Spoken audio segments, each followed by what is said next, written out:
وَإِذْ أَخَذْنَا مِيثَاقَ بَنِي إِسْرَائِيلَ لَا تَعْبُدُونَ إِلَّا اللَّهَ وَبِالْوَالِدَيْنِ إِحْسَانًا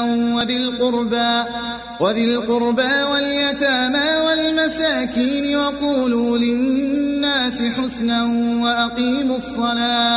وَأَقِيمُوا الصَّلَاةَ وَآتُوا الزَّكَاةَ ثُمَّ تَوَلَّيْتُمْ إِلَّا قَلِيلًا مِّنكُمْ وَأَنتُم مُّعْرِضُونَ۔ یاد کرو اسرائیل کی اولاد سے ہم نے پختہ عہد لیا تھا کہ اللہ کے سوا کسی کی عبادت نہ کرنا، ماں باپ کے ساتھ، رشتہ داروں کے ساتھ، یتیموں اور مسکینوں کے ساتھ نیک سلوک کرنا، لوگوں سے بھلی بات کہنا، نماز قائم کرنا اور زکوٰۃ دینا، مگر تھوڑے آدمیوں کے سوا تم سب اس عہد سے پھر گئے اور اب تک پھرے ہوئے ہو۔ وَإِذْ أَخَذْنَا مِيثَاقَكُمْ لَا تَسْفِكُونَ دِمَاءَكُمْ وَلَا تُخْرِجُونَ أَنفُسَكُمْ مِنْ دِيَارِكُمْ ثُمَّ أَقْرَرْتُمْ وَأَنْتُمْ تَشْهَدُونَ۔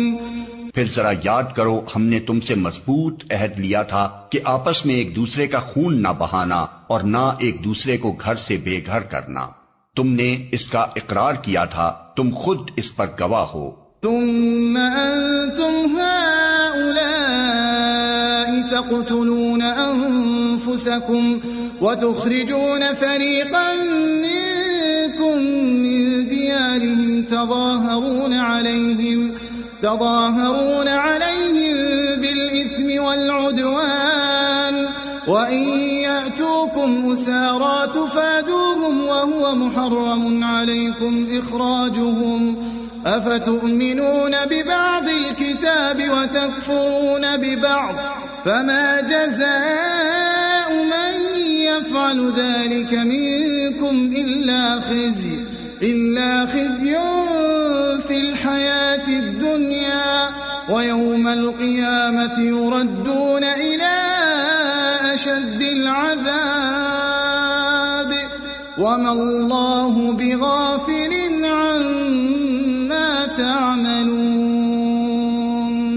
مگر آج وہی تم ہو کہ اپنے بھائی بندوں کو قتل کرتے ہو، اپنی برادری کے کچھ لوگوں کو بے خانما کر دیتے ہو، ظلم و زیادتی کے ساتھ ان کے خلاف جتھے بندیاں کرتے ہو، اور جب وہ لڑائی میں پکڑے ہوئے تمہارے پاس آتے ہیں تو ان کی رہائی کے لیے فدیے کا لین دین کرتے ہو، حالانکہ انہیں ان کے گھروں سے نکالنا ہی سرے سے تم پر حرام تھا۔ تو کیا تم کتاب کے ایک حصے پر ایمان لاتے ہو اور دوسرے حصے کے ساتھ کفر کرتے ہو؟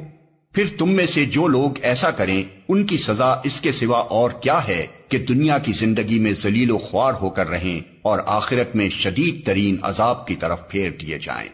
اللہ ان حرکات سے بے خبر نہیں ہے جو تم کر رہے ہو۔ اولئک الذین اشتروا الحیاة الدنیا بالآخرہ فلا يخفف عنهم العذاب ولا هم ينصرون۔ یہ وہ لوگ ہیں جنہوں نے آخرت بیچ کر دنیا کی زندگی خرید لی ہے، لہٰذا نہ ان کی سزا میں کوئی تخفیف ہوگی اور نہ انہیں کوئی مدد پہنچ سکے گی۔